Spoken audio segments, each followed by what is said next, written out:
9. Can we get 10? 10? But that's alright. Oh my god. Yo guys, what is up? Max on a Borderlands 3 video, and today we're going over Almighty Moze, my updated shield bloodletter Moze build. Now, funnily enough, I actually made this build as the first build when level 72 came out, and then like another build mechanic came out and I like worked on that, and then I remade this build again and I didn't upload it to YouTube again. So I've been sitting on this video for a really long time, so I do apologize for not getting it out sooner, but I did want to share this build. I hope you guys enjoyed the video. Let's get right into it. So we're going to talk about the guns and gear first, and then we'll get into the skill tree. Now this build is very simple. At a core level, it's literally just you shoot rocket launchers and run around. That's all you need to do, and occasionally summon your iron cub.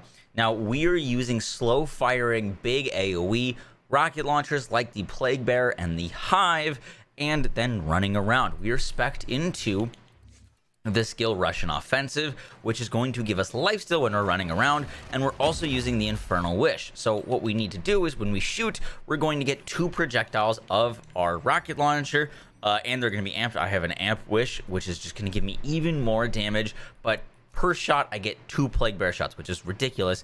And then my only job is to run around, and all of the damage that is going to do is going to lifesteal me. And this works out super well because when you're using something like a flipper or like a free radical and you constantly need to be like shooting and running around, it doesn't work out because there's not as much delayed damage. This is super delayed damage, so you can shoot and run around and constantly be healing yourself and actually get really good survivability. Now the next thing we need to talk about is our big shields.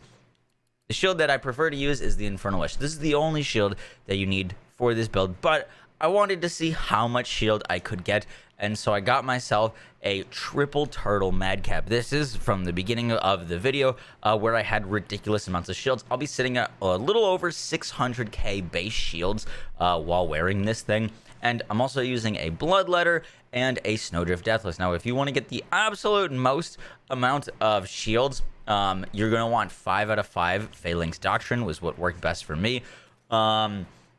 At a certain point, this surpassed having 6 out of 3 into Thin Red Line for me, but Phalanx Doctrine is going to, the more kills you get, the more shields you're going to get, and it has no stack limit. So the more kills you get, the bigger your shield is going to get, and I was sitting around on average doing like a Guardian Takedown around 4 million shields. Just around 4 million shields, which is ridiculous. I wanted to see if I could go even more than that. So I was sent a hotfix that added in like a ton of enemy spawns, basically infinite spawns, and I got this thing to 100 stacks, and I reached around 9.3 million. So that is as much as I could have got, but realistically in just gameplay, without that modded hotfix on, you're going to be sitting around 4 million shields using this, which is a lot. Honestly, you're still going to one-shot yourself with the Hive and the Plague Bear if they hit you, so it's more for show than it is for anything else. I strongly recommend just using the Wish. It is the best shield for this, as it's going to give you the most damage. Next up, Cloning Maddening Tracker. These are great because, one, they're going to be healing you when you throw them with Vampire, but they're also doing splash damage, which is super important because we're spamming rocket launchers, and we're not spec'd super deep into like magazine size. However, all the splash damage that you're going to be doing is going to be feeding you ammo directly back into your magazine, and so while you're throwing grenades out, your ammo is going to be returning directly into your Plague Bear or your Hive. I do actually enjoy the Hive more than the Plague Bear for this build, but it's going to constantly be feeding you ammo so you don't run out. And if you are running out, you're probably shooting too quickly. Wait for your shot to come back from your splash damage that you're doing, shoot, and then wait for your mag to come back, and then shoot, and all the while you're running around. For the bloodletter, for the best skill distribution, I recommend 6 out of 3 Thin Red Line and 7 out of 5 Phalanx Doctrine. This is just going to give you on average the most shield, and you don't have to super rely on Phalanx Doctrine to be giving you crazy shields. And the shields are very nice, but once again, just watch out for your own damage. It can kill you. It very much can kill you. That's kind of it for the gear. It's basically rocket launchers, the Wish, the bloodletter, a Snowdrift Deathless. I like Snowdrift here. You could use Atom Bomb, you could use Elemental Projector. Elemental Projector does not work with the Infernal Wishes dot. The reason I like the Snowdrift the most is because we gotta stay away from our own damage. Moze's biggest lack, or biggest thing that she's missing, is some movement speed. So using the snowdrift to shoot and then run around, shoot and then run around, and get that good movement speed is actually what I preferred using for my prefix here. But yeah, guys, let's talk about the skill tree.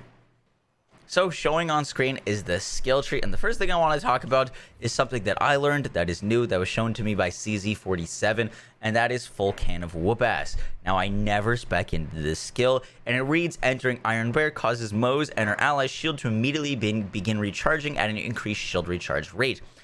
This works with Iron Cub, but what this does that it doesn't say is it gives you 50% flat damage reduction for 5 seconds. And this is going to be happening whenever we activate Iron Cub. So I'm spec'd into a little bit more grizzled than I normally would be, just so that I can have Iron Cub coming back and then cycling Iron Cub as we're killing things to constantly be getting that 50% damage reduction. Now, this will help with 50% damage reduction and shields around 4 million. It is very tough for any enemy to kill you. Once again, gotta watch out for self damage, but genuinely, like, you become very, very difficult to kill. In Blue Tree, fire in the Skag Den means the destruction, super great for ammo regen. Grizzled to get Iron Cub back. Big explosions, Stainless Steel Bear is gonna boost our Skag Den. I only put 1 point in pull the Holy Pin because I am using a CMT. These things hit like more than 20 times per grenade throw. This 10% chance is going to give me a crit. I'm going to crit with that, and that's really all I need is a crit just to proc redistribution. I'm not using these grenades for their damage. I'm literally just using them as a way to constantly be proccing redistribution for the ammo regen and health regen. So that works out great for me. A little bit of vamp here. Once again, most of our lifesteal is going to be coming from sprinting, but throwing grenades as a passive way to regen is really nice. To the last, if you do go into fight for your life, you can throw your grenades. Also nice skill. And then short fuse is big damage. Next up in Red Tree, we're getting so much damage from this tree. We're getting Drowning in Brass for 60% gun damage, 50% gun damage from Desperate Measures, and depending on how many points into Phalanx Doctrine, you could be getting like 20 gun damage per kill with this skill alone. It's kind of ridiculous. We do not need experimental munitions.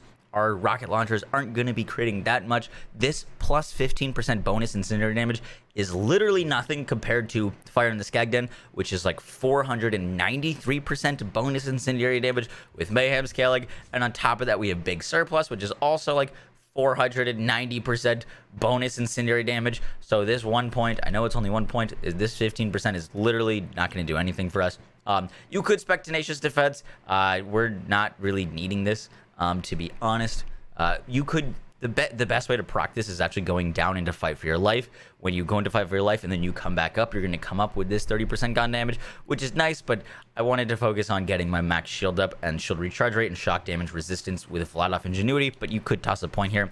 And then Scorching RPMs, Lifesteal, more fire damage, ammo regen and health regen, and Cloud of Lead. And that is the build, guys. Fairly simple. Shoot rockets, run around, and that's it. Yeah, almighty Moze. Get up to in normal base game, like normal activities, around 4 million shields was the mad cap. With the wish, you'll be sitting around 1 to 2 million shields, which is still quite a lot. All right, I hope you guys enjoyed the video. I'll catch y'all in the next one, guys. Take care. Peace.